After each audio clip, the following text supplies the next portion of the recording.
Eminenza, si parla tanto di recupero delle pecorelle smarrite, ma la realtà dei fatti dice che i buoi in provincia di Gorizia sono scappati.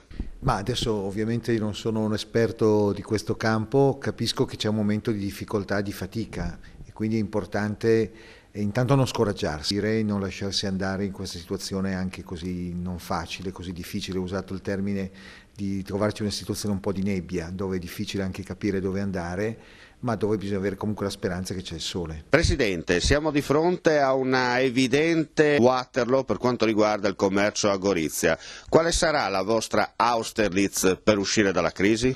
Noi siamo di fronte a una situazione cosiddetta di un punto di non ritorno. Stiamo assistendo negli ultimi mesi, nelle ultime settimane a degli spettacoli, oserei dire, poco edificanti di quella che è la nostra politica nazionale. Dobbiamo lavorare insieme, finirla con le contrapposizioni, però dobbiamo essere tutti consci e consapevoli che il cambiamento non può più aspettare. È finito il tempo delle parole, è finito il tempo delle facili promesse, è finito il tempo degli arlecchini, dei comici, di quelli che promettono grandi cose, di chi pettina bambole piuttosto a chi fa il bunga munga. Questa gente ha fatto il suo tempo. Noi abbiamo bisogno di volti nuovi, abbiamo bisogno di politici nuovi, abbiamo bisogno di fare una politica che sia una politica tutti assieme.